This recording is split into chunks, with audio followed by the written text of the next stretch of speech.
जय हिंद everyone. So welcome to wakening classes. जितने भी बच्चे फाइनेंस अकाउंट असिस्टेंट जेकेएसएसबी के लिए प्रिपेयर कर रहे हैं, तो हमने अकाउंटेंसी की एक सीरीज स्टार्ट की थी जिसके 4 मैराथन सेशन ऑलरेडी हो चुके हैं, जिसमें हमने फाइनेंशियल अकाउंटिंग क्या होती है उसकी डिफरेंट टर्म्स, एक सेशन तो इसी में चला गया।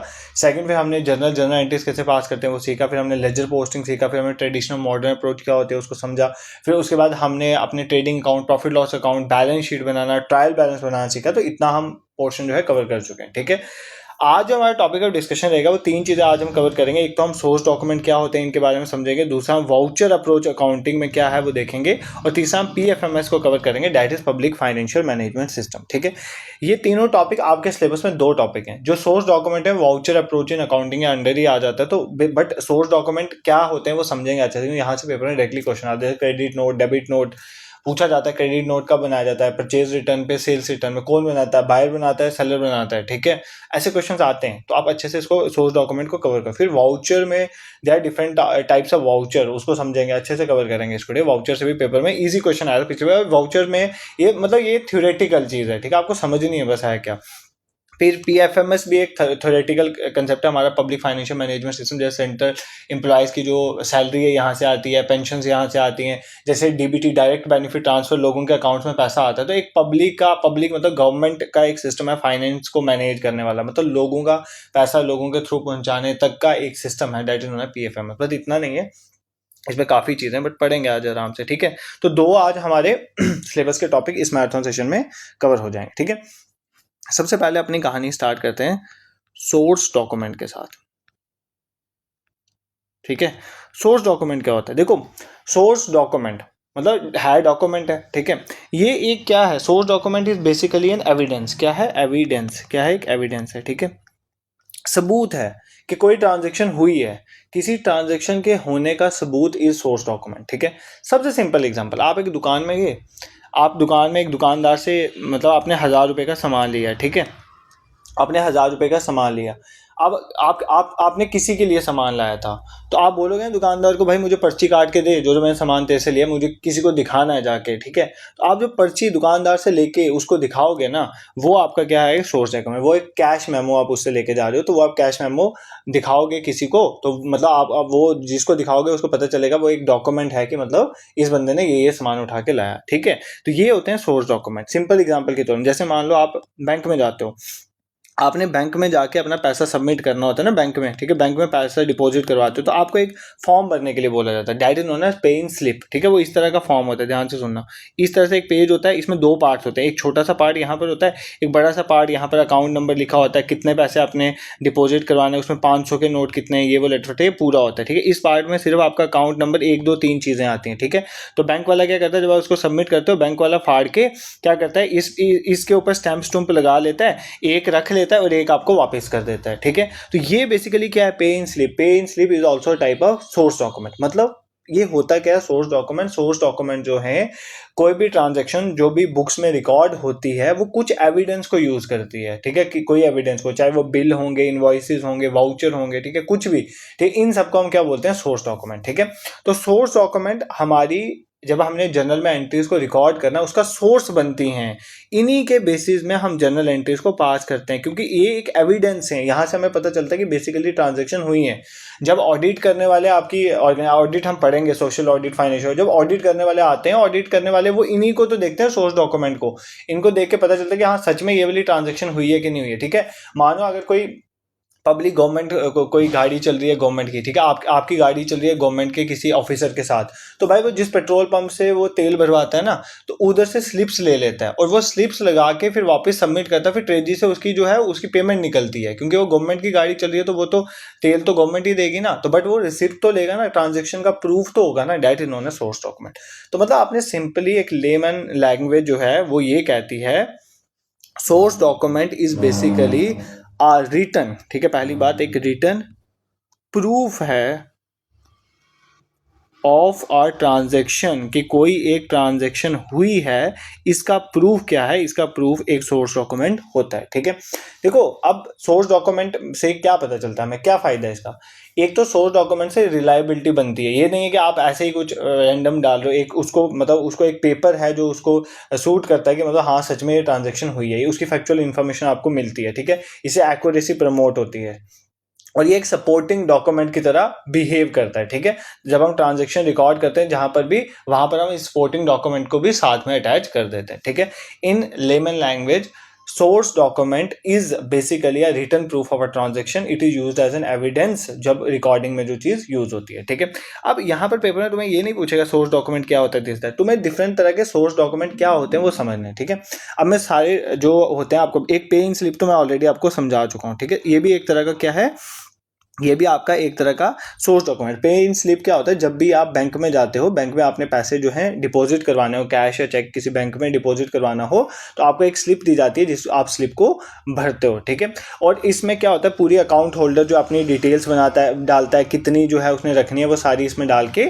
इस तरह मैंने आपको बताया ना, इस तरह की स्लिप होती है, 2 पार्ट्स होते हैं इसमें कुछ चीज़ें लिखी होती हैं, इसमें काफ़ी चीज़ें लिखी होती है, आपने कई बार पैसे सबमिट करवाए होंगे, फिर बाद में इसके ऊपर स्टैम्प स्टूम्प लगा के एक जो है वो खुद कर लेता है, रख लेता है, कौन? बैंक खुद रख लेता है, एक जो है वो डिपॉजिटर जो पैसा देने आया तो उसको वापस दे देता है। इसको बोलते हैं पे इन स्लिप। क्या बोलते हैं? Pay in slip. It is a part of your source document, ये भी एक तरह का सोर्स डॉक्यूमेंट है। ठीक है, फिर एक सोर्स डॉक्यूमेंट होता है कैश मेमो। ठीक है, ये सारे आपको समझने। कैश मेमो बेसिकली आपको पूछेगा पेपर में, कैश मेमो कब बनाया जाता है, उसके बाद पे इन स्लिप कब बनाया जाए। पे इन स्लिप तब बनाया जब आपने बैंक में पैसा डिपॉजिट करना है। कैश मेमो तब बनाया जाता है जब गुड्स बेची जाती हैं for cash, goods sold for cash. ठीक है, आप किसी दुकान में गए, दुकानदार ने आपने कैश में दुकानदार से सामान खरीदा, तो दुकानदार आपको जो इशू करेगा वो इशू करता है कैश मेमो। ठीक है, इसमें पूरा कुछ लिखा होता है। ये जो कैश मेमो होता है ना, इस तरह का होता है, इसमें पूरी चीज़ें लिखी होती हैं। जैसे सबसे पहले कितनी क्वांटिटी की चीज़ें आपने लिखी। ठीक है, फिर यहाँ पर लिखा होता है डिस्क्रिप्शन। डिस्क्रिप्शन में वो चीज़ जो आपने ली है उसका नाम लिखा जाएगा, वो क्या चीज़ है,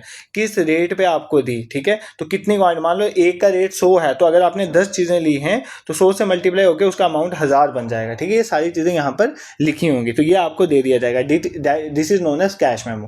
कैश मेमो तब इशू किया जाता है जब गुड्स किसमें खरीदी जाती हैं, बेची जाती हैं, कैश में। कैश में जब ट्रांजेक्शन होती है, जो दुकानदार है वो आपको क्या इशू करता है, कैश मेमो। ठीक है, तो वो कैश मेमो का एक कॉपी खुद रख लेता है जो बाद में यूज होती है एज एन सोर्स डॉक्यूमेंट। ठीक है, फिर एक होता है इनवॉइस। इनवॉइस भी बोलते हैं इसको, बिल भी बोलते हैं। ठीक है, देखो फर्क क्या है, कैश मेमो तब इशू होता है जब हमारी जो भी ट्रांजैक्शन है, जो गुड्स सोल्ड हुए हैं वो कैश पे हुए हैं। अगर सोल्ड हुए हैं क्रेडिट पे, उधार पे, आप दुकानदार के पास गए, आपका खाता है वहाँ पे, आप दुकानदार से सामान ले आए 20,000 का उधार में, तो दुकानदार आपको इशू करेगा क्या, इनवॉइस इशू करेगा। वो इनवॉइस की 2 कॉपी बनाएगा, ओरिजिनल तो आपको दे देगा और बट उसकी डुप्लीकेट कॉपी जो है खुद के पास रखेगा अकाउंटिंग रिकॉर्ड के लिए। तो ये होता है क्रेडिट परचेज के लिए, जब उधारी पे चीज़ें जो हैं वो बेची जाती हैं उधार पे, तो उसमें इनवॉइस या बिल बनाई जाती है। सेम इसमें भी ये होता है, क्वांटिटी लिखा होता है, क्या पर्टिकुलर क्या चीज़ें खरीदी, रेट होता है, अमाउंट होता है, बट इसके ऊपर क्या लिखा होता है, ये एक इनवॉइस है, इसके ऊपर एक इनवॉइस नंबर लगता है। ठीक है, बिल नंबर लगता है। ठीक है, डेट वगैरह सब कुछ मेंशन होते हैं, दैट इज नोन है इनवॉइस। आपको ये याद रखना है इनवॉइस कब इशू होती है, तो इनवॉइस तब इशू होती है जब क्रेडिट सेल हो रही होती है उधार पे। क्रेडिट सेल मतलब जब चीज़ें उधार पे बिक रही हैं, और कैश सेल जब होती है तब हमारा कैश मेमो जो है वो बनता है। ठीक है, जब भी कोई पैसा रिसीव हो रहा है, ठीक है, ध्यान से सुनना, जब भी पैसा जो है रिसीव हो रहा है, ठीक है, चाहे वो कैश रिसीव हो रही है, ठीक है, चाहे वो चेक रिसीव हो रहा है, तो जब भी रिसीव हो रहा है, कैश रिसीव हो रही है या चेक रिसीव हो रहा है, तो तब बनती है रिसिप्ट। तब तो पर्ची बनती है ना, सोर्स डॉक्यूमेंट बनता है, उसको बोलते हैं रिसिप्ट। ओरिजिनल रिसिप्ट जो है, जो भी पैसा दे रहा है, मान लो मेरी कंपनी है, मेरी कंपनी में आप पैसा दे रहे हो, ठीक है, तो मैं रिसिप्ट बनाऊंगा, जो ओरिजिनल वाली होगी मैं आपको दे दूंगा, और जो डुप्लीकेट है मैं अपने पास रखूंगा। ठीक है, वो एक रिकॉर्ड रहेगा मेरे पास। ठीक है, तो जो भी पे कर रहा है उसको ओरिजिनल दे दी जाती है, और जो बेसिकली जो मेरी कंपनी है वो अपने पास उसकी डुप्लीकेट रख देती है। इसमें भी सब चीज़ें लिखी होती हैं। जैसे इसमें पता है कैसे लिखा होता है, इसमें लिखा होता है कि मतलब इतना अमाउंट, इसमें क्या लिखा होता है, रिसिप्ट में लिखा होता है, मान लो ऐसे लिखा होता है कि रिसीव्ड किया हमने इतना अमाउंट फ्रॉम दिस पर्सन, ठीक है, इतना अमाउंट इस डेट पे, ठीक है, और डेट पे उसका इनवॉइस नंबर, मतलब ये सब चीज़ें वहाँ पर लिखी होंगी, तो इसके ऊपर एक नंबर भी लगा होगा, ठीक, इसको बोलते हैं रिसिप्ट। क्या बोल, रिसिप्ट नंबर ऊपर लगा होता है। इससे ये चीज़ कंफर्म हो जाती है कि आपने बेसिकली किसी से पैसा ले लिया है, तो आपने पैसा वो रिसीव करा है, ठीक है, बाय चेक या बाय कैश, उसके लिए एक रिसिप्ट है। क्योंकि उसको भी तो चाहिए ना कोई ऐसा प्रूफ चाहिए कि कल आप मुकर जाओ हमने तो पैसे लिए ही नहीं आपसे, तो उसके लिए रिसिप्ट होती है, ठीक है। This is clear. आपको जस्ट ना इतना मतलब घुसना नहीं है बीच में, आपको जस्ट पता होना चाहिए किसका क्या फंक्शन है, रिसिप्ट क्या है, इनवॉइस क्या है, ये आपको पता होना चाहिए, ठीक है। फिर चेक, चेक किसको नहीं पता, चेक तो सबको पता है ना, ठीक है। चेक क्या होता है? चेक बेसिकली एक रिटर्न ऑर्डर समझ लो, एक रिटर्न ऑर्डर होता है जो एक बैंक को आप इंस्ट्रक्ट करते हो कि इतना अमाउंट जो है मेरे अकाउंट से निकाल के किसी पर्सन को दे दो, ठीक है, वो होता है चेक, ठीक है। मान लो मैंने आपको अवेकनिंग क्लासेस का चेक दिया, उसमें मैंने आपको चेक में लिख के दिया, मानो मैंने आपको लिख के दिया 20,000 रुपये आपकी मंथली सैलरी है, मैंने आपको वो चेक दे दिया, तो आप क्या करोगे, आप उसको बैंक में लेके जाओ। मेरे को हंसी ये आती है कि मतलब मैं किसको चेक दूंगा अवेकनिंग क्लासेस का, ठीक है। तो मतलब आप बैंक में जाओगे, तो बैंक में उस चेक को लेके जाओगे और वहां पर जाके आप दे रहे हो चेक, तो मतलब मैं आपको अथराइज कर रहा हूँ, मैं अपने बैंक को इंस्ट्रक्ट कर रहा हूँ कि इतना 20,000 रुपये अमाउंट मेरे खाते से निकाल कर आप इस पर्सन को दे दो, ठीक है। उसमें वर्ड्स में भी लिखा होता है, पूरी फिगर भी लिखी होती है, ठीक है। मान लो 20,000 है तो 20,000 भी लिखा होगा और ₹20,000 भी ऐसे करके लिखा होगा और लास्ट में मेरा साइन वाइन बजा होगा, ठीक है। तो फिर उससे क्या होगा, तो अब ये एक सोर्स डॉक्यूमेंट की तरह यूज़ होगा, जो भी बैंक से पेमेंट होती है उसके लिए यूज़ किया जाता है, ठीक है। मतलब पे इन स्लिप क्या होता है, जब आपने मनी डिपॉजिट करनी है बैंक में, ठीक है, उसके लिए। और चेक क्या होता है, मतलब बैंक ट्रांजेक्शन कर रहा है, आप उसको अथराइज कर रहे हो कि मेरे अकाउंट से पैसा निकाल के किसी को दे दे, ठीक है। ये क्या होता है, चेक से पेमेंट, ठीक है। अब देखो ऐसे तो हजारों सोर्स डॉक्यूमेंट हैं, ठीक है, कितने पढ़ोगे, काफी सोर्स डॉक्यूमेंट होते हैं, डिफरेंट पर्पस के लिए यूज होते हैं, बट सबसे इंपॉर्टेंट सोर्स डॉक्यूमेंट जहां से पेपर में क्वेश्चन आता है, that is debit note and second one is credit note, ठीक है, डेबिट नोट और क्रेडिट नोट, ठीक है। अब डेबिट नोट क्या होता है और क्रेडिट नोट, देखो ये बहुत कंफ्यूजिंग हो जाएगा आपके लिए अगर आपने यहाँ पर 2 मिनट मुझे ध्यान से नहीं दिए, ठीक है। पहली बात, डेबिट नोट परचेज रिटर्न में, जब परचेज रिटर्न होती है ना, इसलिए ये चीज़ें साथ साथ पहले से पढ़ते आओगे तभी क्लियर होगा। जब भी परचेज रिटर्न होता है तो डेबिट नोट इशू होता है, जब भी सेल्स रिटर्न होता है, ठीक है, सेल्स रिटर्न होता है तो क्रेडिट नोट इशू होता है, ठीक है। ध्यान से सुनो, ठीक है। जब भी परचेज रिटर्न होता है, परचेज रिटर्न क्या मतलब, आपने कोई चीज परचेज करी आप उसको वापस दे रहे हो, दैट इज परचेज रिटर्न, ठीक है, तब क्या होगा, डेबिट नोट। और जब भी आपने किसी को सेल किया था, वो जिसने कस्टमर जो है वापस रिटर्न कर रहा है, ठीक है। तो यहाँ पर 2 बंदे हैं, यहाँ पे एक है सेल वाला बंदा, एक है सेल करने वाला, एक है बायर, ठीक है। मतलब एक सेल वाले को क्या बोलते हैं, सेलर, एक है सेलर एक है बायर। और यहाँ पर भी सेल्स रिटर्न में एक है सेलर और एक बायर है, बायर मतलब कस्टमर लगा लो, ठीक है। ये 2 बंदे, ध्यान से सुनना, बस कोई दिक्कत नहीं होगी, ठीक है। इसके डेबिट नोट में क्या हो रहा है, इस डेबिट नोट तब इशू हो रहा है मतलब जिसका अकाउंट डेबिट हो रहा होगा, डेबिट हो रहा होगा जिसका अकाउंट, वो डेबिट नोट इशू करेगा, और जिसका अकाउंट क्रेडिट हो रहा हो उसके इसमें क्रेडिट नोट इशू हो रहा होगा, ठीक है। बस इतना आपको याद रखना है, ठीक है। अब होता क्या है, अब सेलर ने, ध्यान से सुनना, सेलर ने बायर को कोई चीज़ बेची, ठीक है, सेलर ने बायर को कोई चीज़ बेची, और बायर, मान लो सेलर ने 500 रुपये की चीज़ बेची, किसको, बायर को, ठीक है। बायर ने 500 रुपये की चीज़ खरीदी। अब बायर ने ये चीज़ देखा कि 500 रुपये की चीज़ में 100 रुपये की चीज़ खराब है, तो 100 रुपये की चीज़ बायर जो है वो वापस रिटर्न कर देगा सेलर को, ठीक है। तो अब बायर के पास कितने पैसे रह गए, बायर ने देखो पहले एक कंपनी थी, उसने क्या किया, 500 रुपये की चीज़ बेची किसी को, बायर ने क्या देखा कि 500 रुपये की चीज़ में 100 रुपये की चीज़ खराब है, तो 100 रुपये की चीज़ बायर जो है वो रिटर्न कर देगा, ठीक है, जो उसने परचेज की हुई थी उसमें से रिटर्न कर देगा 100 रुपये की चीज़, ठीक है। तो इसका मतलब बायर ने 500 रुपये पहले परचेज किया था, मान लो बायर ने सेलर को 500 रुपये देने थे, बट 100 रुपया बायर जो है वो उसको कम देगा, क्यों, क्योंकि 100 रुपये का तो सामान ही वापस कर रहा है, क्योंकि 100 रुपये का सामान खराब है, ठीक है। इसका मतलब ये जो बायर है, ये बायर बेसिकली इशू करेगा डेबिट नोट, डेबिट नोट मतलब बेसिकली बायर ये बता रहा है सेलर को कि भाई मैंने 100 रुपया अपने अकाउंट को डेबिट किया है, क्यों डेबिट किया है, क्योंकि तेरी 100 रुपये की चीज़ें खराब थी, मैंने तेरे को वो चीज़ें वापस कर दी हैं, तो अब मैंने तेरे को 500 रुपया नहीं देना, अब मैंने 500 की जगह तुझे 400 रुपया देना है। तो डेबिट नोट बेसिकली बायर जो है वो इशू करता है, वो ये बताता है कि बायर का अकाउंट जो है वो डेबिट हो गया है, ठीक है, क्यों, क्योंकि उसने परचेज रिटर्न कर दी है, ठीक है। इसमें तुम्हें अब कोई दिक्कत नहीं होनी चाहिए, सिंपल है यार। देखो 2 पर्सन हैं, वापिस समझो, मतलब कंफ्यूजन नहीं रखना इसमें, ए सेलर है बी बायर है। ए क्या करता है, 200 रुपये की चीज़ बी को बेच देता है, ठीक है, मान लो क्रेडिट में बेच दी, ठीक है। तो बी ने मतलब 200 रुपये की चीज़ परचेज की है, तो ध्यान से सुनना, बी ने 200 रुपया देना था किसको, ए को, बट बी को पता चला इसमें से 50 रुपए की चीज तो खराब है, तो वो चीज वापस कर देगा। तो भाई अब बी ए को 200 रुपये क्यों देगा, बी ए को कितना देगा, 150 रुपया। इसका मतलब बी ने पहले 200 रुपया देना था, अब 150 रुपया दे रहा है। इसका मतलब बी का अकाउंट डेबिट हुआ है, कितना डेबिट होगा, 50, तो इसलिए वो डेबिट नोट इशू करेगा। ठीक है, डेबिट नोट इशू कर क्यों इशू किया जाता है, क्योंकि यहाँ पर बायर का अकाउंट जो है वो डेबिट होगा, और तब होगा क्योंकि वो परचेज जो है वो रिटर्न कर रहा है। ठीक है, तो इन सिंपल वर्ड्स एक डेबिट नोट एक डॉक्यूमेंट है जो बायर सेलर को देता है, ये इन्फॉर्म करने के लिए बायर का अकाउंट जो है डेबिट हो गया है। मतलब कहने का मतलब जो बायर ने अमाउंट पेएबल था, ठीक है, जो बायर ने पैसा देना था, अमाउंट पेएबल जो था वो क्या हो गया, रिड्यूस्ड हो गया, वो कम हो गया। पहले इस बायर ने इसको 200 रुपया देना था, अब इसने इसको 150 रुपया देना। ये चीज़ रिप्रेजेंट कर रहा है कि जो अमाउंट पेएबल है वो रिड्यूस हो गया। दिस इज क्लियर, इसमें कोई तुम्हें दिक्कत नहीं होनी चाहिए। ठीक है, अब दूसरा समझेंगे ना, फिर उसके बाद दोनों को एक बार कंपेयर करके चलेंगे। ये सोर्स डॉक्यूमेंट में सीखने वाली यही चीज़ है। ठीक है, दूसरा क्या कहता है, दूसरा इस क्रेडिट नोट। ठीक है, क्रेडिट वापस करते हैं। एक सेलर है, मैंने आपको बताया एक सेलर है और एक कस्टमर है। ठीक है, अब क्या हुआ, बेसिकली सेलर ने कस्टमर को 500 रुपये की चीज़ भेज दी।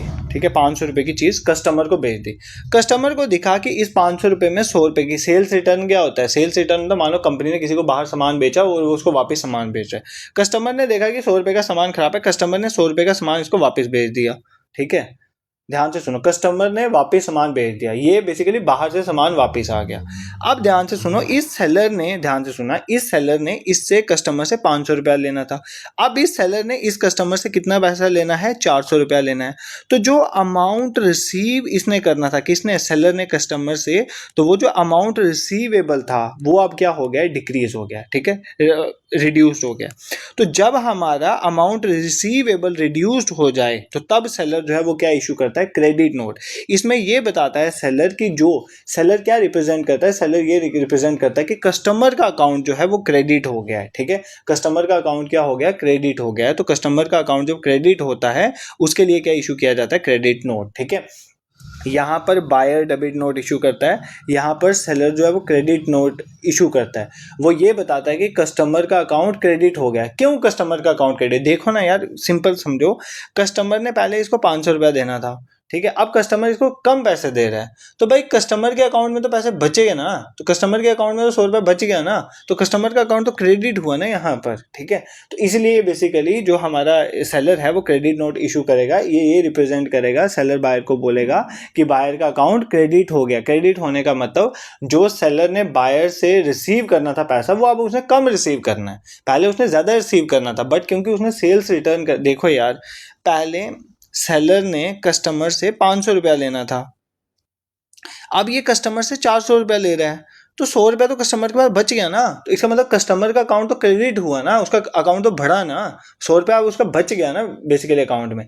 इसीलिए जो हमारा सेलर है वो क्रेडिट नोट इशू करता है, वो ये बोलता है कस्टमर को कि तुम्हारा अकाउंट जो है वो 100 रुपया क्रेडिट हो चुका है।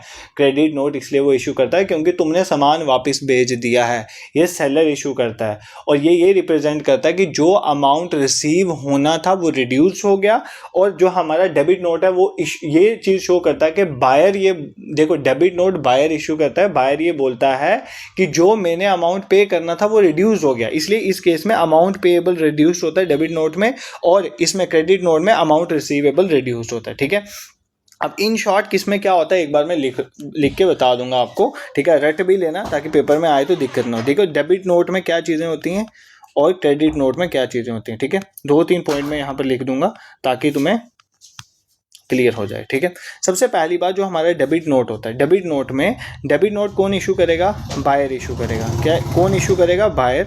ठीक है, बायर इशू करता है हमारा डेबिट नोट, और बायर जो है वो पैसे को रिटर्न कर रहा है क्योंकि बायर का अमाउंट डेबिट हो रहा है। ठीक है, तो इसलिए बायर इशू करता है। पहली बात, बायर किसको इशू करता है, सेलर को। बायर सेलर को बताता है कि मेरा अकाउंट जो है वो डेबिट हो गया। ठीक है, दिस इज क्लियर। और इस केस में क्या होता है कि जो अमाउंट इसने पे करना था बायर ने वो रिड्यूस हो जाता है, अमाउंट पेएबल इज रिड्यूस। ये कई बार पेपर में डायरेक्टली आता है कि अमाउंट पेएबल रिड्यूस्ड हुआ, ये कौन से नोट में होता है, डेबिट नोट में। ठीक है, क्रेडिट नोट जो है वो सेलर इशू करता है। किसको इशू करेगा, सेलर कस्टमर को इशू करेगा। सेलर कस्टमर को पता क्या बोलेगा कि तुम्हारा अकाउंट अब क्रेडिट हो गया है। क्यों, क्योंकि तुमने कुछ सामान तो वापस दे दिया। तो तुम्हारा सामान जो है वापस, अगर मान लो सेलर ने इससे पैसा ले लिया होगा तो ये इसको पैसा वापस करेगा, बट ये तो क्रेडिट में सेल हो रही है, ठीक है, मतलब उधार में हो रही है, तो वो बोलता है कि तुम्हारा अकाउंट जो है वो क्रेडिट हो गया, ठीक है। तो ये सेलर इशू करता है किसको, कस्टमर को, और ये बोलता है कि कस्टमर को बताता है कस्टमर का अकाउंट क्रेडिट हो गया। इसकी वजह से क्या होता है, सेलर ने पहले ज्यादा पैसा लेना था कस्टमर से, अब सेलर कम पैसा लेगा कस्टमर से। क्यों? क्योंकि कस्टमर ने कोई सामान तो वापस कर दिया ना, सेल्स को रिटर्न कर दिया। तो इसमें क्या होता है कि अमाउंट रिसीवेबल जो इसने रिसीव करना था, अमाउंट रिसीवेबल जो था वो क्या हो जाता है, वो रिड्यूस्ड हो जाता है। क्या हो जाता है? रिड्यूस्ड हो जाता है, ठीक है। ये तब इशू होता है जब हमारा परचेज रिटर्न होता है, और ये तब इशू होता है जब हमारा सेल्स रिटर्न होता है, ठीक है। अब तुम्हें इसमें कोई दिक्कत नहीं होनी चाहिए, ठीक है। आई होप सोर्स डॉक्यूमेंट में तुम्हें कोई दिक्कत यहाँ तक नहीं है, ठीक है। एक बार क्या है, सोर्स डॉक्यूमेंट क्या होते हैं सारे वो समझ लेते हैं, उसके बाद हम अब वाउचर पे शिफ्ट करेंगे, ठीक है। तो सोर्स डॉक्यूमेंट क्या होता है? Source document is basically written proof of a transaction that a transaction has happened. So there are different types of source document. First is pay in slip. Pay in slip जब आप bank में पैसा submit करते हो तो पे in slip है, ठीक है। उसमें आप एक वो बैंक वाले अपना स्टैम्प लगा के आपको देते हैं, खुद रख लेते हैं। दूसरा चेक मतलब जो चेक इशू कर रहा है, मान लो मैं चेक आपको दे रहा हूँ तो मैं अपने बैंक को इंस्ट्रक्ट करता हूँ कि मेरे अकाउंट में से पैसा निकाल के तुम्हें दे दे, ठीक है। उसको भी बैंक ऐसा रिकॉर्ड रखता है। Next we have cash memo. जब कोई दुकानदार कैश में किसी को सामान बेच रहा है या मेरी कंपनी से कोई कैश में लेके जाए तो मैं कैश मेमो इशू करूंगा, ठीक है, कि भाई इस बंदे को मैंने इतनी क्वांटिटी सामान बेचा, इतने रुपए का बेचा, इतनी डेट में बेचा, तो कैश मेमो इशू होता है। बट अगर मेरे से कोई सामान जो है वो किसी उधार में लेके जाएगा तो मैं इनवॉइस या बिल इशू करूंगा, उसके ओरिजिनल कॉपी जो ले गया उसको दूंगा और डुप्लीकेट अपने पास रखूंगा। मान लो मैं किसी से पैसा ले रहा हूँ कैश, कोई मुझे वापस, देखो मान लो मैंने उधार पे किसी को इनवॉइस इशू करती पैसा दिया था, अब वो मुझे पैसा वापस देने तो कभी ना कभी आएगा ना, तो वो अपना उधार चुकाने आ गया। तो जब वो मुझे उधार देगा वापस, मेरा पैसा मुझे लौटाएगा, तो भाई उसको भी तो कोई डॉक्यूमेंट चाहिए। कल मैं मुकर सकता हूँ ना कि मैंने उसे पैसे लिए और मैं मना कर दूं, तो वो बोलेगा भाई हमें कोई पर्ची दो, तो आप उसको रिसिप्ट इशू करोगे। रिसिप्ट में लिखा होगा कि मैंने, जैसे मैं ऐसे लिखूंगा, रिसीव दिस अमाउंट, मान लो 5 लाख रुपया from this person on this date. किस बेसिस में, मान लो पुराना इनवाइस जो था उसका रेफरेंस दूंगा कि इस इनवाइस में इन्होंने इतना उधार लेके गए थे, तो उसके बेसिस में, तो इसके ऊपर रिसिप्ट नंबर वगैरह लगा होता है, तो वो एज अ प्रूफ आप यूज करोगे, ठीक है। चेक मैंने समझा दिया। और दो इंपॉर्टेंट चीजें थी, एक डेबिट नोट और क्रेडिट नोट। देखो डेबिट नोट, ध्यान से सुना, डेबिट नोट जब भी एक बायर, ध्यान से सुना, जब भी एक बायर जो है वो परचेज रिटर्न करता है, वापस करता है, तो बायर जो है वो एक नोट इशू करता है जिसको बोलते हैं डेबिट नोट, जिसमें वो सेलर को बोलता है कि मेरा अकाउंट जो है वो डेबिट हो गया है, ठीक है, मेरा अकाउंट क्या हो गया है, डेबिट हो गया है, ठीक है। तो बेसिकली उसका अकाउंट डेबिट हो गया, इसका मतलब है कि जो भी उसने अमाउंट अब पे करना था अब वो कम पे करेगा, अमाउंट पेएबल उसका रिड्यूस हो गया।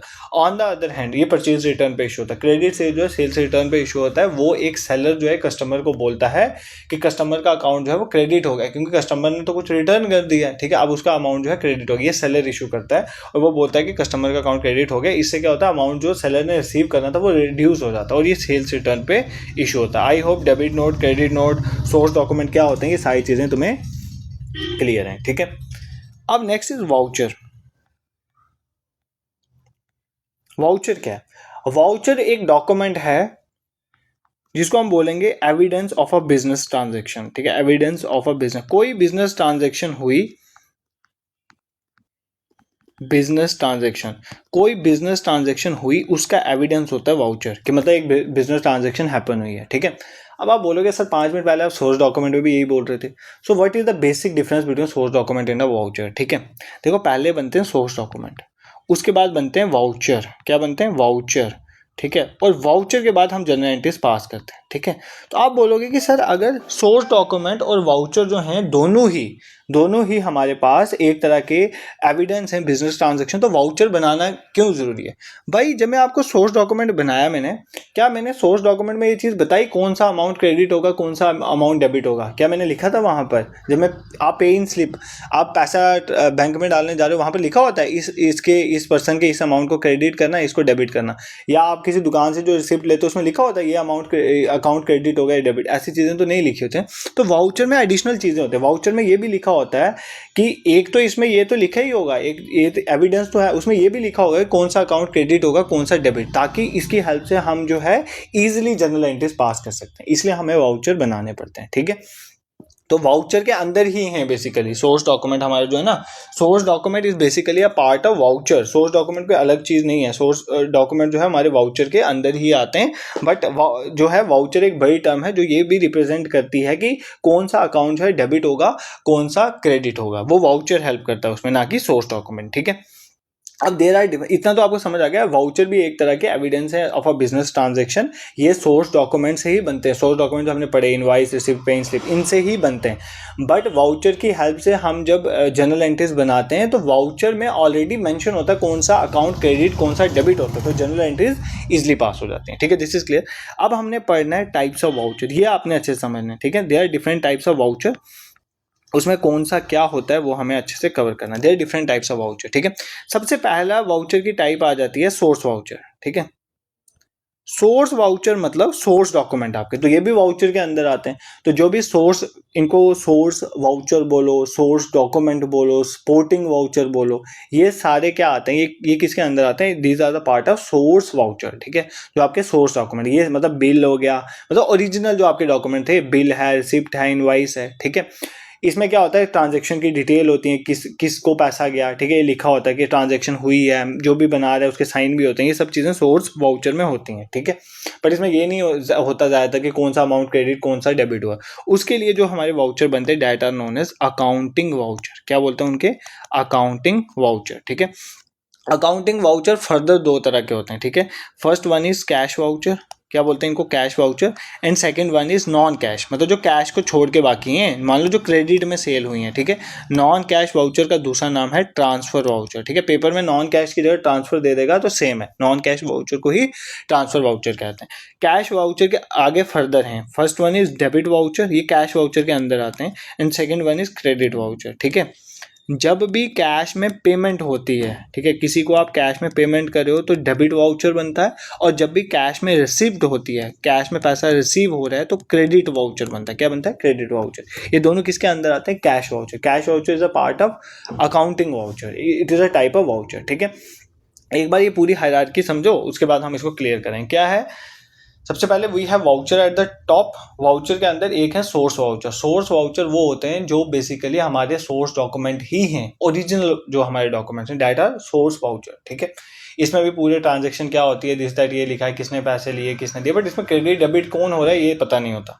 फिर हम उसके लिए अकाउंटिंग वाउचर बनाते हैं। अकाउंटिंग में दो तरह की, आप या तो यार सुनो, या तो पेमेंट कैश या बैंक चेक में होगी, तो या फिर क्रेडिट में सेल होगी। तो दो तरह के बने। कैश में वो आते हैं जो आपके कैश में या मानो बैंक के चेक के थ्रू पेमेंट हुई है या रिसीव हुई है, तो उसके लिए कैश वाउचर बनते हैं। ठीक है, और बाकी जिसमें जो है मानो उधार में गई है, सेल्स हुई है, ठीक है, या कोई एडजस्टमेंट हुई है, ये सारी जो होते हैं, ये सारे किस में आते हैं, नॉन कैश या ट्रांसफर वाउचर में। ठीक है, अब कैश वाउचर में we have debit, we have credit voucher.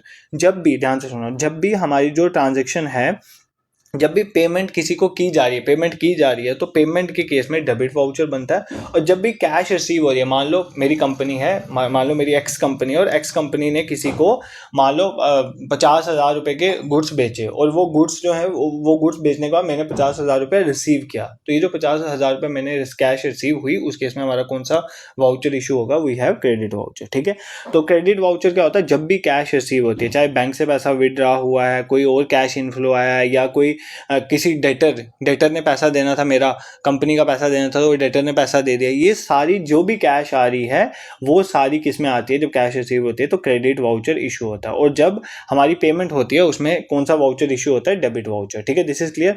तो इसमें सारा लिखा होता है। क्रेडिट वाउचर पता है कैसे बनता है, बता देता हूँ। जैसे मान लो क्रेडिट वाउचर में ऐसे ऊपर लिखा होता है वी हैव क्रेडिट वाउचर। ठीक है, क्रेडिट वाउचर होता है ऐसे। ठीक है, मान लो इसका जो आपकी कंपनी का नाम है, दिस दैट, ये वो पूरा लिखा होता है, यहाँ पर वाउचर नंबर होता है पूरा। ठीक है, वाउचर नंबर, जिस डेट का वाउचर है वो लिखा होता है। ठीक है, तो मान लो फिर यहाँ पर लिखा होता है क्रेडिट। ठीक है, यहीं पर डेबिट अगर लिखा हो तो मतलब समझ आना वो डेबिट वाउचर है, इधर क्रेडिट लिखा मतलब क्रेडिट वाउचर। ठीक है, तो मान लो आपने कोई चीज़ सेल्स करी थी, ठीक है, सेल किया था, मान लो आपने जो है यहाँ पे अमाउंट भी होता है। ठीक है, तो मान लो आपने सेल क्या किया था, मान लो आपने कुछ भी सेल किया था, तो आपका सेल्स अकाउंट जो है, सेल्स की वजह से पैसा आया तो आपका सेल्स अकाउंट क्रेडिट हो रहा होगा, तो यहाँ पे लिखा होगा सेल्स अकाउंट। ठीक है, सेल्स अकाउंट जो, क्योंकि यहाँ पे अकाउंट मेंशन होते हैं, तो आपको मान लो सेल्स अकाउंट में 12,000 रुपये आया है। ठीक है, तो यहाँ पर लिखा होगा, तो ये एक तरह का क्रेडिट वाउचर। देखो यहाँ पर मेंशन है ना कौन सा अकाउंट इन्वॉल्व है, तो किसकी वजह से पैसा आया आपको, सेल्स की वजह से। तो आप जब भी एंट्री पास करोगे तो आपको पता होगा ना कि ये सेल्स अकाउंट इन्वॉल्व हो रहा है, तो कौन सा अकाउंट में बेसिकली पैसा आ रहा है, तो सेल्स में आ रहा है। फिर आप रूल लगाओगे, अगर पैसा देखो अब सेल्स अकाउंट एक तरह का नॉमिनल अकाउंट है, तो आपको पता है debit the receiver credit the giver, ठीक है, तो उसकी वजह से आपको पता चल जाएगा। तो सेल्स जो है वो आपकी इनकम है, तो क्रेडिट द इनकम, ठीक है, वो आप करोगे। तो उसकी हेल्प से आप ट्रेडिशनल अप्रोच लगाओ या मॉडर्न अप्रोच लगाओ, आप जो है जनरल एंट्रीज पास कर जाओगे। बट जो सिंपल सोर्स डॉक्यूमेंट होता है उसमें तो पता ही नहीं होता कौन सा अकाउंट इन्वॉल्व है, ठीक है। यहाँ पर तुम्हें कोई इसमें सब चीज़ें होती हैं।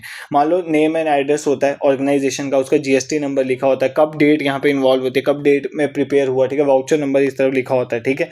उसके बाद कौन सा अकाउंट जो है क्रेडिट हो रहा है, ठीक है, वो लिखा होगा, ठीक है, क्योंकि सेल्स है ना, सेल्स एक इनकम है, तो इनकम है तो वो क्रेडिट में जाएगा, ठीक है, आपका क्रेडिट वाला अकाउंट होगा। तो सेल्स अकाउंट है क्रेडिट अकाउंट, तो वो अकाउंट क्रेडिट हो रहा है वो लिखेगा। कितने अमाउंट की ट्रांजेक्शन है, थोड़ी बीच में ब्रीफिंग भी लिखी होती है, ठीक है, नरेशन जिसे कहते हैं कि बेसिकली हो क्या रहा है वो भी लिखा है।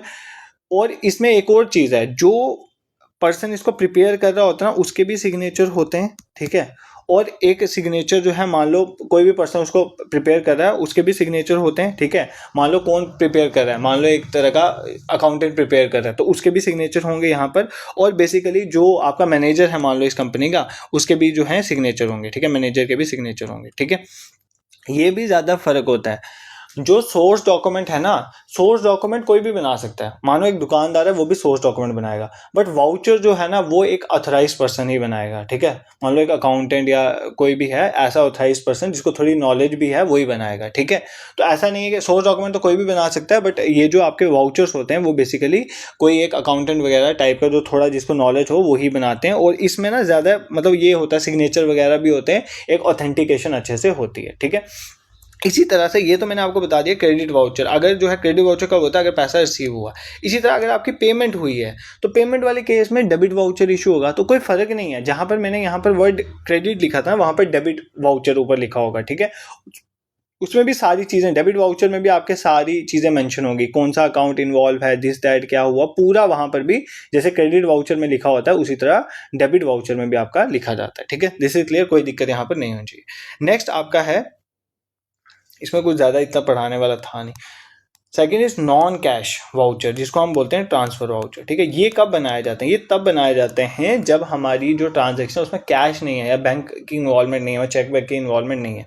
मान लो क्रेडिट में कुछ बेचा गया, क्रेडिट में कुछ खरीदा गया, या कोई एडजस्टमेंट है पुरानी, या कोई एरर को रेक्टिफाई कर रहे हो, ऐसी ट्रांजेक्शन होती है ना। या मान लो आपका सेल्स रिटर्न इनवर्ड है, रिटर्न आउटवर्ड है गुड्स का, ठीक है, ठीक है, परचेज इनवर्ड परचेज आउटवर्ड, जो क्रेडिट में सेल्स होती हैं वो सारी जो है वो किसके अंदर आती हैं, नॉन कैश या ट्रांसफर वाउचर के अंदर बनते हैं उस केस में, ठीक है। इसमें भी बताया जाता है कौन सा अकाउंट डेबिट होगा कौन सा क्रेडिट होगा, बट इसमें कैश की मूवमेंट नहीं होती है। पूरा इसमें भी सेम होता है, ऑर्गेनाइजेशन की इन्फॉर्मेशन होती है, वाउचर नंबर होता है, कौन से अकाउंट इफेक्ट हो रहे हैं, मतलब कोई डेबिट हो रहा है कोई क्रेडिट होता है वो लिखा जाता है। उसके बाद नरेशन लिखी जाती है, पूरा सिग्नेचर होता है यहाँ पर जो बना रहा है वो, और वो जो अथराइजिंग अथॉरिटी है वो भी होते हैं, ठीक है।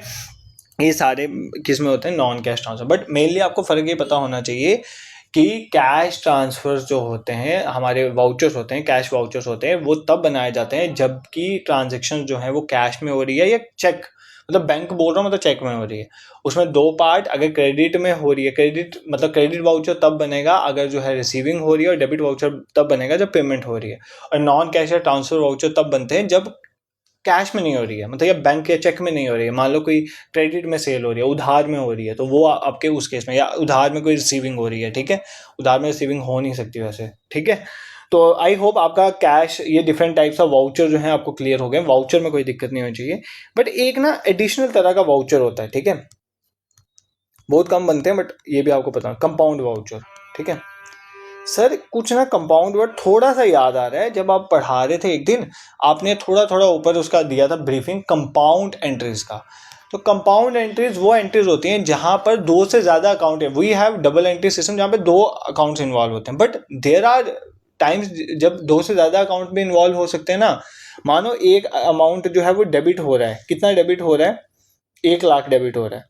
तो भाई आप क्रेडिट में टोटल 1 लाख ही होगा, डबल एंट्री सिस्टम ये कहता है। बट 1 लाख एक अकाउंट में जरूरी थोड़ी है। मान लो एक अकाउंट में 50 लाख क्रेडिट हुआ, दूसरे अकाउंट में 50 लाख क्रेडिट हुआ, तब भी तो 1 लाख बन गया टोटल क्रेडिट। तो यहाँ पे 3 अकाउंट्स इन्वॉल्व हो रहे हैं। तो कंपाउंड एंट्रीज वो एंट्रीज होती हैं जहाँ पर 2 से ज़्यादा अकाउंट्स इन्वॉल्व हैं, ठीक है। मानो एक डेबिट हो रहा है तो 2-3 क्रेडिट हो रहे हैं, एक क्रेडिट हो रहा है 2-3 डेबिट हो रहे हैं। तो जब ऐसी एंट्रीज ट्रांजेक्शंस होती हैं उस केस में जो वाउचर इशू होते हैं that are known as compound voucher. तो कंपाउंड वाउचर होते हैं जहां पर मल्टीपल डेबिट्स हो और एक क्रेडिट हो, या मल्टीपल क्रेडिट्स हो एक डेबिट हो, ठीक है। मानो ये वाला जो केस है ना, इसमें क्या हो रहा है, एक अकाउंट डेबिट हो रहा है, मल्टीपल अकाउंट्स क्रेडिट हो रहे हैं, ठीक है। एक अकाउंट डेबिट हो रहा है और मल्टीपल अकाउंट जो है वो क्या हो रहे हैं, क्रेडिट हो रहे हैं। इसको यहाँ पर जो इशू होगा that is known as credit voucher, ठीक है। अब मैं आपको कंपाउंड वाउचर की टाइप बता रहा हूँ। इसमें जो इशू होता है that is known as credit voucher, bracket में लिखा होता है कंपाउंड। क्यों? क्योंकि क्रेडिट वाउचर इसलिए लिखा जा रहा है कंपाउंड, मतलब यहाँ पर मल्टीपल क्रेडिट्स हो रहे हैं और सिंगल डेबिट। और अगर मान लो कोई ऐसा अकाउंट हो जहाँ पर क्रेडिट एक ही हो रहा है, मान लो क्रेडिट 50,000 ही हो रहा है, बट डेबिट में 3-4 अकाउंट हैं। एक अकाउंट में 20,000 डेबिट हुआ, एक अकाउंट में इससे 10,000 डेबिट हो रहा है और एक अकाउंट से 20,000 डेबिट हो रहा है। तो यहाँ पर डेबिट मल्टीपल हो रहे हैं, क्रेडिट एक हो रहा है। जब डेबिट मल्टीपल हो, क्रेडिट एक हो, उसमें बोलते हैं कौन सा वाउचर है, वह हम वाउचर बनाते हैं डेबिट वाउचर। तो ब्रैकेट में कंपाउंड लिखा होता है, ठीक है। तो ये किसके लिए होता है, कंपाउंड। ये आपको कहीं पढ़ा भी नहीं होगा, बट ये आपको थोड़ा सा आइडिया होना चाहिए। जब भी कम्प्लेक्स ट्रांजेक्शन होते हैं जहाँ पे several accounts at a time involve होते हैं, कंपाउंड एंट्रीज जहाँ पे होती हैं बेसिकली, तो वहाँ पर हम कंपाउंड वाउचर बनाते हैं। उसमें अगर मल्टीपल डेबिट्स हो रहे हैं तो we have debit compound voucher, अगर मल्टीपल क्रेडिट हो रहे हैं we have credit, multiple credit हो रहे हैं तो क्रेडिट कंपाउंड वाउचर, ठीक है। दिस इज क्लियर, कोई दिक्कत अब यहाँ पर नहीं है। इसके साथ हमारा वाउचर क्या होते हैं, उसकी टाइप्स जो हैं, सोर्स डॉक्यूमेंट, वो क्लियर हो गए। एक बार वाउचर सारे रिवाइज करेंगे, फिर वाउचर के फायदे नुकसान, ठीक है, वो देखेंगे थोड़ा सा। बट थोड़ा आपको आइडिया होना चाहिए, ये पूरा ना समझने वाला टॉपिक है, इसमें कुछ निकालने वाला है नहीं, ठीक है। आपको पेपर में कोई नहीं बोल रहा वाउचर बना के बताओ, बट ऐसे पूछेगा वाउचर क्या है। तो वाउचर क्या है, सिंपली एक एविडेंस है एक बिजनेस ट्रांजेक्शन के, ठीक है। सोर्स डॉक्यूमेंट से ये बनते हैं, उसके बाद जनरल बनता है ना आपका, ठीक है। वाउचर जो है आपको हेल्प करता है रिकॉर्ड करने में कौन सा अकाउंट डेबिट कौन सा क्रेडिट, इसमें लिखा होता है कौन सा क्रेडिट कौन सा डेबिट। फिर हमने देखा वी हैव सोर्स वाउचर जो डायरेक्ट ओरिजिनल वाउचर होते हैं। देन उसके बाद हमें सोर्स डॉक्यूमेंट के सपोर्टिंग वाउचर भी होते हैं। दूसरा हमारे पास अकाउंटिंग वाउचर होता है। अकाउंटिंग वाउचर में वी हैव कैश वाउचर और नॉन कैश वाउचर, जिनको ट्रांसफर वाउचर कहते हैं। कैश वाउचर तब बनाते हैं जब कैश या चेक में ट्रांजेक्शन हो रही है, मतलब उसमें पेमेंट भी की जा सकती है, रिसीविंग भी हो सकती है। अगर पेमेंट हो रही है तो डेबिट वाउचर होगा, और अगर पेमेंट रिसीव हो रही है, कैश रिसीव हो रही है, तो क्रेडिट वाउचर इशू होगा। But on the other hand, और इसमें कोई भी क्रेडिट या डेबिट वाउचर हो, इसमें पूरा name address of the organisation लिखा होता है, कब बना, डेट भी होती है, वाउचर का नंबर भी होता है, कौन सा अकाउंट क्रेडिट हो रहा है, ठीक है, कौन सा डेबिट हो रहा है, सारा मेंशन होता है। अमाउंट भी ट्रांजेक्शन का लिखा होता है। फिर सिग्नेचर भी होते हैं जो बना रहा है, फिर जो उसको ऑथराइज कर रहा है, ठीक है, उसमें भी साइन उसके भी होते हैं, ठीक है, ये याद कर लेना। फिर नॉन कैश या ट्रांसफर वाउचर, उसमें कोई कैश इन्वॉल्व नहीं होती। जैसे मान लो कोई एडजस्टमेंट की है या मान लो कोई क्रेडिट सेल हुआ है, तो उसको बेसिकली बनाया जाता है। कंपाउंड वाउचर मैंने आपको बता दिए, जब multiple we have multiple transactions, ठीक है। मल्टीपल ट्रांजेक्शन कहने का मतलब multiple accounts affected by transaction, उस केस में कंपाउंड वाउचर बनते हैं। अगर मान लो क्रेडिट 4-5 अकाउंट हुए, डेबिट एक ही हुआ है, तो उस केस में क्रेडिट कंपाउंड वाउचर बनेगा। और अगर मान लो मल्टीपल अकाउंट्स आपके डेबिट हुए और एक क्रेडिट हुआ, तो वहां पर डेबिट जो है आपका वाउचर बनेगा, कंपाउंड वाउचर बनेगा, ठीक है। तो अब इस वाउचर को बेसिकली सिंपल याद रखो। वाउचर को बनाने के लिए कैसे करना है, सबसे पहले आपने सोर्स डॉक्यूमेंट लेना है, उसको ट्रांजेक्शन को एनालाइज करना है, ठीक है। फिर आपने आइडेंटिफाई करना होता है कौन सा अकाउंट आपका क्रेडिट होगा, डेबिट होगा। उसके बेसिस में आपने अकाउंटिंग का रूल लगाना है। तो जो डेबिट हो रहा है उसको लिख दो डेबिट वाला, क्रेडिट लिखा है उसमें लिख दो। फिर उसको आप वाउचर बनाओ, वाउचर में कौन सा अकाउंट डेबिट क्रेडिट हो रहा है वो लिखो, अमाउंट होना चाहिए, थोड़ी सी नरेशन आप डाल सकते हो, ट्रांजेक्शन की डिस्क्रिप्शन कि क्या हो रहा है, कि सेल्स हो रहा है, दिस दैट, और बाद में सिग्नेचर और वाउचर नंबर उसमें होना चाहिए। बस इतना आपको पता होना चाहिए वाउचर बनाने के लिए, इतना ही तरीका है, ठीक है। उसका ऑब्जेक्टिव क्या है, वाउचर के क्या ऑब्जेक्टिव है, क्या फायदे हैं वाउचर अप्रोच के। सबसे पहला फायदा, एक तो डॉक्यूमेंट्री एविडेंस है आपके पास, ठीक है, फर्जीनेस कम होती है। आपके पास जो ऑडिट के लिए आते हैं वो सबसे पहले बताएं भाई जी वाउचर दिखाओ हमें, ठीक है। ऑब्जेक्टिव क्या है, सबसे पहले एक डॉक्यूमेंट है ना, ये एविडेंस है कि कोई ट्रांजेक्शन हुई है, ठीक है। इसकी हेल्प से ही एक्यूरेसी और रिलायबिलिटी बनती है अकाउंटिंग रिकॉर्ड्स की, फ्रॉड और एरर कम होते हैं, ठीक है। और वाउचर सेम तरह के वाउचर सभी अकाउंटेंट बना रहे हैं, तो एक जब भी सेम तरह का प्रोसेस सभी जगह में होता है तो एक बेसिकली यूनिफॉर्म रिकॉर्ड मेकिंग रहता है, तो सारे रिकॉर्ड मेंटेन रहते हैं, ठीक है। तो इसका ये बेसिकली फायदा, और जर्नल बनाने में भी हेल्प होते हैं, इसमें डायरेक्टली लिखा होता है कौन सा अकाउंट क्रेडिट होना है, कौन सा डेबिट होना है, ठीक है। तो इससे भी बहुत हेल्प मिलती है, ठीक है। क्या क्या एडवांटेजेस हैं, एक तो फ्रॉड कम होता है, एक्यूरेसी बढ़ती है, ऑडिट अच्छे से हो सकता है, ठीक है। अकाउंटिंग में जो बेसिकली लीगल एविडेंस, मान लो कल कोई केस कर देता है तो अगर मेरे पास ये है तो मैं लीगली केस भी तो लड़ सकता हूँ, तो क्योंकि डॉक्यूमेंट्री एविडेंस है ना, तो कल केस लड़ने में भी हेल्प करेगा, अदरवाइज क्या केस लड़ोगे आप, ठीक है। बट इसके कोई लिमिटेशंस भी हैं, क्या क्या ड्रॉबैक हो सकता है, सोचो एक सेकेंड ना, ये वीडियो पॉज करके सोचना, थोड़ा अपना भी दिमाग यूज करो। वाउचर अप्रोच जो है अकाउंटिंग में, उसके क्या क्या ड्रॉबैक्स हो सकते हैं। देखो यार, एक तो अकाउंटेंट जो बनाएगा उसका टाइम तो जाएगा ना भाई, तो टाइम कंज्यूमिंग प्रोसेस है, ठीक है। इसके बिना भी जर्नल एंट्रीज बन सकते हैं, ठीक है, डायरेक्टली सोर्स डॉक्यूमेंट से, तो मतलब टाइम लेता है, ठीक है। इसके लिए मतलब एक तो कंप्यूटराइज सिस्टम भी चाहिए, ठीक है, वो भी एक था। और दूसरा होता है कि मानो आपका यही गुम गया तो मतलब रिस्क ऑफ लॉस भी रहता है, इसका डैमेज हो जाना वाउचर का, ठीक है। तो इसके लिए केयरफुल हैंडलिंग भी होना चाहिए। तो मतलब बेसिकली ये टाइम कंज्यूमिंग प्रोसेस है थोड़ा, आप ऐसा बोल सकते हो, बाकी कोई इसमें और कोई इशू नहीं है, ठीक है। तो वाउचर जो है वो इतना याद रखना कि वाउचर जो है अकाउंटिंग में एक डॉक्यूमेंट्री प्रूफ और इंटरनल कंट्रोल के लिए यूज़ किया जाता है, और आज के मॉडर्न सिस्टम में इतना ये यूज़ नहीं होता, वो ज़्यादा कंप्यूटराइज अकाउंटिंग, बट जो ट्रेडिशनल था उसमें वाउचर बहुत बहुत रेलिवेंट थे, ठीक है। तो वाउचर की हेल्प से एक है कि एक्यूरेसी रिलायबिलिटी जो है वो मेंटेन रहती है रिकॉर्ड्स में, ठीक है। तो इसके लिए वाउचर यूज़ किया, और वाउचर सोच डॉक्यूमेंट कोई भी बना सकता, वाउचर मेनली अकाउंटेंट वगैरह ही बनाते हैं। तो यहाँ पर भी थोड़ा कई बार क्या होता है, कई बार आपको स्टेटमेंट घुमा घुमा के पूछेगा तो आप इजीली कर लोगे, ठीक है। दिस इज क्लियर, कोई दिक्कत आपको यहाँ पर नहीं होनी चाहिए। अब हम पढ़ेंगे हमारा सेकेंड टॉपिक, ठीक है। कौन सा सेकंड टॉपिक था हमारा, public financial management system, PFMS, उसके बारे में पढ़ेंगे। पहले मैं पानी पीऊंगा फिर उसके बाद स्टार्ट करें। आप भी रिवाइज कर लो अगर आपको पहला ये देखना है थोड़ा सा, तो उसके बाद स्टार्ट आज कंप्लीट करेंगे पीएफएम। 2 ही टॉपिक पढ़ेंगे, ऑल दो मैं 3-4 टॉपिक भी कंपाइल कर सकता था, बट फिर आपको बहुत ज़्यादा हो जाएगा, और साथ साथ में सेशन आप कंप्लीट करोगे तो ही बेनिफिट है। ये नहीं है कि एक सेशन आप देख रहे हो उसके बाद महीने के बाद, तो अब सेशन भी इन लाइन है तो साथ साथ पढ़ोगे तो अकाउंटेंसी क्लियर हो जाएगी।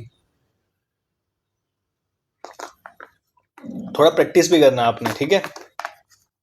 कल के सेशन में किसी एक स्टूडेंट का कमेंट आया था वहाँ पे कि मतलब सर ना इसमें वॉइस का बड़ा इशू है, तो आज मैंने फ़ैन ऑफ करके क्लास पढ़ा रहा हूँ, तो बाद में पता भी कर लेना सर बच्चे की सर ही नहीं रहे गर्मियों में, ठीक है। तो कोशिश करूँगा जितनी देर ऑफ रख सका, उसके बाद लगा लेंगे वापस। तो मतलब इसके बारे में भी आप कवर करोगे। देखो साथ साथ ये कवर करो। कुछ बच्चे बोलते हैं कि प्रैक्टिस कहाँ पर करें, उसके लिए बता देता हूँ, गूगल में जाओ, ठीक है, सिंपली awakeningclasses.in, awakeningclasses.in, ठीक है, ये हमारी ऑफिशियल वेबसाइट है। वहाँ पर आप जाओगे, वहाँ पर सेक्शनल टेस्ट इसके पड़े हुए हैं, तो अकाउंटेंसी के 2 सेक्शनल टेस्ट वहाँ पे अपलोडेड हैं ऑलरेडी, ठीक है। तो 30 क्वेश्चन है वहाँ पर जाके अकाउंटेंसी के क्वेश्चन प्रैक्टिस करो, बिल्कुल एग्जाम ओरिएंटेड क्वेश्चन है, ठीक है, वहाँ पर प्रैक्टिस करो। कुछ क्वेश्चन जो है मैं आपके साथ शेयर भी कर दूंगा, ठीक है।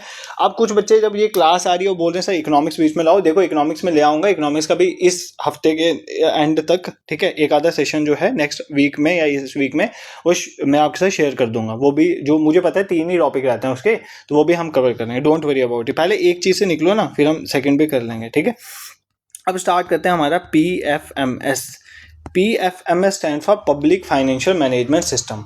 पब्लिक फाइनेंशियल मैनेजमेंट सिस्टम क्या है? पब्लिक फाइनेंशियल मैनेजमेंट सिस्टम कुछ नहीं है, ये एक सेंट्रल गवर्नमेंट का डिजिटल प्लेटफॉर्म है जो किसने बनाया? मिनिस्ट्री ऑफ फाइनेंस ने। किसने बनाया? मिनिस्ट्री ऑफ फाइनेंस क्या है पहले तो ये पता होना चाहिए, ठीक है। Ministry of finance government of India का ये एक जो है डिजिटल प्लेटफॉर्म है, जिससे क्या क्या किया जा रहा है, ठीक है। जो भी पब्लिक के फंड्स हैं, मतलब गवर्नमेंट फंड्स हैं, ठीक है, उसको बेसिकली मॉनिटर कंट्रोल किया जा रहा है, ट्रांसफर भी किया जा रहा है, ठीक है। मॉनिटर कंट्रोल बोल सकते हैं, ठीक है, ट्रांसफ़र कर सकते हैं, ठीक है, मैनेज कर सकते हैं, ये बोल रहे हैं, ठीक है।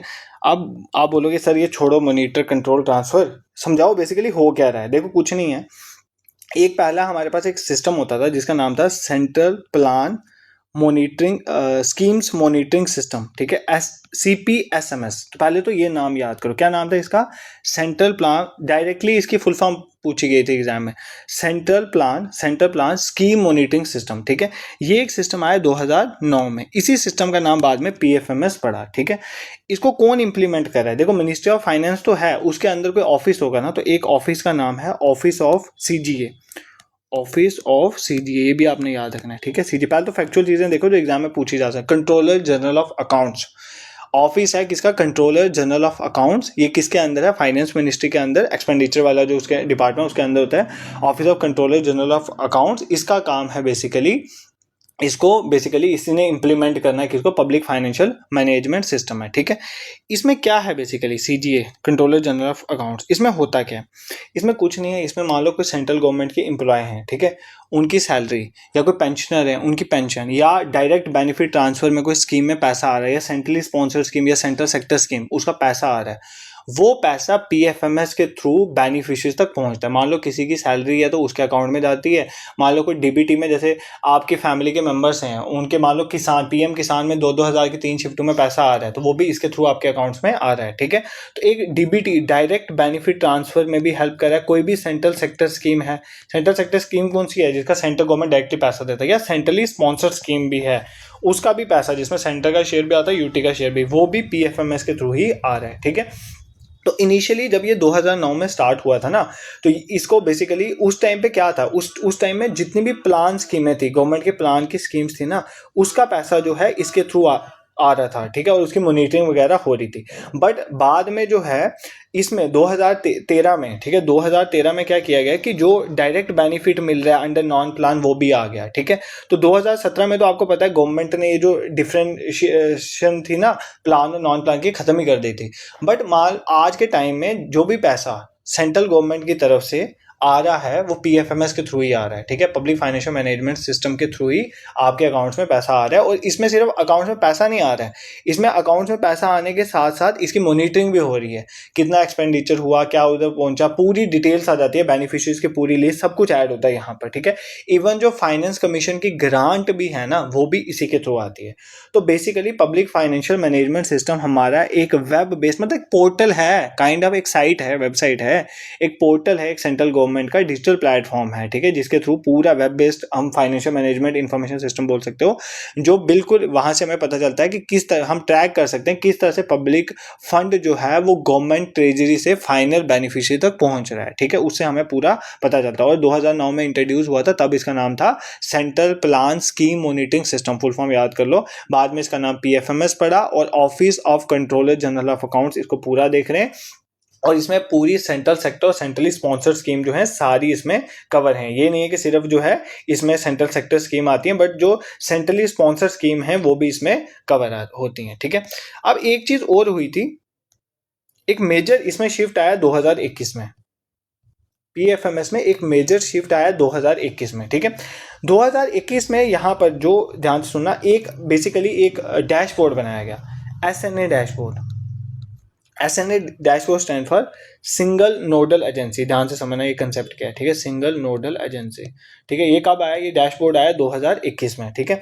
तो बेसिकली PFMS के अंदर ही SNA एक डैशबोर्ड आया, सिंगल नोडल एजेंसी। अब ये क्या थी, जैसे आपने सेंट्रली स्पॉन्सर्ड स्कीम्स का नाम सुना है, मान लो कोई सेंट्रली स्पॉन्सर्ड स्कीम है, इसका 80% पैसा जो है सेंट्रल गवर्नमेंट से आता है, 20% पैसा जो है स्टेट गवर्नमेंट डालती है, ठीक है।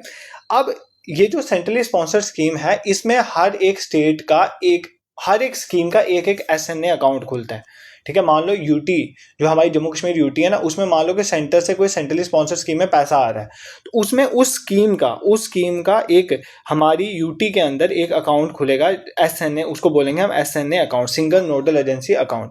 तो जो भी उस सेंट्रली स्पॉन्सर्ड स्कीम का जो पैसा मिलना था वो किस अकाउंट से हम लेंगे, SNA अकाउंट से लेंगे। तो पूरी एक स्कीम का एक SNA अकाउंट होता है जहां से उस स्कीम के रिलेटेड गवर्नमेंट से पैसा जो है वो आता है, और फिर वो क्या होगा, वो स्टेट गवर्नमेंट या UT गवर्नमेंट उधर से पैसा लेगी और बेनिफिशियरीज तक पहुंचाएगी। तो SNA अकाउंट वो होता है। देखो कुछ चीज़ें आपको यहाँ पर ये याद रखनी है, ठीक है। SNA stand for single nodal agency. इसी तरह सेंट्रल लेवल पे जो होती है उसको बोलते हैं CNA, सेंट्रल नोडल एजेंसी, ठीक है। ये डायरेक्टली फुल फॉर्म्स आपको पेपर में पूछ सकता है, ये सारी PFMS के रिलेटेड फुल फॉर्म्स हैं, ठीक है। बट आपको इतना डीप नहीं जाना है, आपको कोई यहाँ पे इसकी मास्टर्स नहीं करनी, PFMS पोर्टल नहीं चलाना है, आपको बस उसके रिलेटेड चीज़ें पता होनी चाहिए कि PFMS का काम क्या। पब्लिक फाइनेंशियल मैनेजमेंट सिस्टम में जो भी पब्लिक का फंड है वो लास्ट बेनिफिशियरी तक पहुँचता है PFMS के थ्रू। इसमें फंड्स की फ्लोइंग भी होती है और उसकी ट्रैकिंग भी होती है, ठीक है। सब कुछ इसके थ्रू हो रहा है। और इसमें सिर्फ एक तो पेंशन्स का पैसा भी इसी में आ रहा है, उसके बाद जो है मान लो आपकी सेंट्रली सेक्टर स्कीम है, सेंट्रल स्पॉन्सर स्कीम है, उसके बाद जो है आपका फाइनेंस कमीशन की ग्रांट है, सब इसके थ्रू ही आ रहा है। और सेकंड इंपॉर्टेंट थिंग, इसमें जो सेंट्रली स्पॉन्सर स्कीम में हर एक स्कीम का एक SNA अकाउंट हर एक यूटी स्टेट लेवल पे होता है, सिंगल नोडल एजेंसी, जिसमें उस स्कीम के थ्रू आप पैसा जो है वो सारा मंगवा सकते हो, ठीक है। कुछ इंपॉर्टेंट चीज़ें आपको पेपर के लिए इसमें से पता होनी चाहिए, ठीक है। क्या इंपॉर्टेंट चीज़ें, कुछ इंपॉर्टेंट फुल फॉर्म्स हैं जो PFMS के अंदर हैं, तो वो आपको पता होनी चाहिए। एक मैंने बता दी कौन सी, CNA। अगर पेपर में CNA आ गया तो that is known as central level पे नोडल एजेंसी, जैसे सिंगल नोडल एजेंसी SNA थी जो एक स्कीम का एक स्टेट यूटी में होता है, ठीक है। जिससे उसमें एक होता है, इसी में एक चीज़ होती है TSA, ठीक है। इसकी भी फुल फॉर्म देख लो, ट्रेजरी सिंगल अकाउंट। क्या है? Treasury single account. ये सारी एसोसिएटेड हैं टर्म्स किसके साथ? PFMS के साथ, ठीक है, अकाउंट। तो ये भी आपको याद रखना, ठीक है। CNA stand for central nodal agency, ये भी याद कर सकते हो, ठीक है। यहाँ से क्वेश्चन एक है SNA स्पर्श, ठीक है। जो पहले काम सारा PFMS में होता था ना, अब मैक्सिमम काम जो है SNA स्पर्श में शिफ्ट हो गया। जो पेसिस के अंदर स्पर्श आता है SNA, वहां पर शिफ्ट हो गया। तो SNA स्पर्श की फुल फॉर्म भी जो है आपको पता है। SNA stand for single nodal agency, ये तो क्लियर हो गया। स्पर्श की फुल फॉर्म आप याद कर लोगे, ये भी पेपर में पूछी जा सकती है। समयोचित, ठीक है, इसकी थोड़ा हिंदी है, देख लेना। प्रणाली, ठीक है। समयोचित मतलब होता है सारी, प्रणाली एकत्रित, एकीकृत का मतलब होता है एक जगह रखना। शीघ्र है, ठीक है, जिसको हस्तांतरण, ठीक है। ये इसका एग्जैक्टली मुझे समझ नहीं आ रहा, बट ये इसकी फुल फॉर्म आपको याद रखनी है। SNA stand for single nodal agency, स्पर्श स्टैंड फॉर समयोचित प्रणाली एकीकृत शीघ्र हस्तांतरण, ठीक है। ये किसका नाम है? स्पर्श की ये फुल फॉर्म है, आपको क्लियर होना चाहिए, ठीक है। This is clear. तो मतलब all in all what is PFMS, अगर सिंपली कोई आपको पूछे या पेपर में ये आ सकता है, तो PFMS एक तरह का web based financial management system है जो ट्रैक करता है किस तरह से पब्लिक गवर्नमेंट का फंड जो है वो ट्रांसफर होता है गवर्नमेंट की ट्रेजरी से लेकर फाइनल बेनिफिशियरी तक। 2009 में as centre plan scheme monitoring system ये स्टार्ट हुआ था, बाद में इसका नाम PFMS पड़ा। इंप्लीमेंट करा इसका office of controller general of account under ministry of finance. इसमें सारी central sector, central sponsor scheme वगैरह कवर होती हैं। इसके क्या क्या फायदे हैं? ताकि पब्लिक फंड जो है इफेक्टिवली मैनेज हो सके, ट्रांसपेरेंसी, अकाउंटेबल, जैसे पहले बीच में ही पैसा खा लिए थे वो चीज़ें कम होंगी इससे, ठीक है। रियल टाइम आप गवर्नमेंट खर्चा देख सकते हो, कितना किस स्कीम में कितना खर्चा वो भी पता चलता है। डायरेक्ट बेनिफिट ट्रांसफर की तो नींव है, यहीं से पैसा जा रहा है। डायरेक्ट बेनिफिट ट्रांसफर जो बेनिफिशियरी को पहुंचा वही, इसकी वजह से जो पहले लीकेजेस होते थे, टाइमली पैसा नहीं पहुंचता, अब एक क्लिक पे आपके अकाउंट में पैसा आ जाता है, ठीक है। तो एक तरह का डिजिटल जो हमारा इंफ्रास्ट्रक्चर डेवलप करने में भी इसका एक इम्पॉर्टेंट रोल है। इसकी वजह से जो ऑनलाइन फंड ट्रांसफ़र या DBT जो है, रियल टाइम पेमेंट जो है, ठीक है, आप इसमें मॉनिटरिंग कर सकते हो, डिफरेंट रिपोर्ट्स जनरेट कर सकते हो, वो सारी चीज़ें। और एक और चीज़ यहाँ पर PFMS के 4 कंपोनेंट है ना, तो वैसे तो नहीं जाएगा इसमें, बट अगर चला भी गया तो कंपोनेंट्स को भी थोड़ा सा डिस्कस कर लेते हैं, ठीक है। देयर आर 4 कंपोनेंट्स है PFMS, ठीक है। क्या कंपोनेंट है? पहला है इसमें, इसके अंदर जो है पेमेंट सिस्टम, ठीक है। पहले चारों नाम लिख लेता हूँ फिर समझाता हूँ थोड़ा सा, बट ज़्यादा नहीं देखना, बट आपने बस इतना याद रखना कि इसमें 4 इसके कंपोनेंट हैं। Second one is accounting system, ठीक है। Third one is reporting system, and fourth one is beneficiary management, ठीक है, बेनिफिशियरी मैनेजमेंट, ठीक है। अब इसमें क्या क्या होता है, ठीक है, नाम से ही पता चल रहा है। पेमेंट सिस्टम मतलब कोई भी इलेक्ट्रॉनिक ट्रांसफर ऑफ पेमेंट्स, मतलब जो फंड्स ट्रांसफर होंगे, पेमेंट ट्रांसफर होंगी, वो भी किसके थ्रू होंगी? PFMS के थ्रू, वो इसका एक कंपोनेंट है, ठीक है। मतलब डायरेक्टली जैसे बेनिफिशियरी के खाते में पैसा, मतलब फंड्स जो जा रहे हैं, दैट इज पेमेंट है ना एक किस्म की, तो पेमेंट सिस्टम वो है। अकाउंटिंग सिस्टम जो है, मतलब अकाउंट्स मेंटेन हो रहे हैं, यहाँ पे रिकॉर्ड्स बन रहे हैं, गवर्नमेंट की ट्रांजेक्शन को क्लासीफाई किया जा रहा है, इस तरह की ट्रांजेक्शन इस तरह की, ठीक है। बजट कंट्रोल, ये सारी चीज़ें अकाउंटिंग सिस्टम के अंदर आती हैं। रिपोर्टिंग मतलब परफॉर्मेंस देख रहे हैं, मॉनिटरिंग हो रही है, ठीक है, परफॉर्मेंस रिपोर्ट्स बनाई जा रही हैं कि कौन सा मतलब कितना खर्चा हो रहा है किस स्कीम में, ये सारी चीज़ें पता चल रही हैं।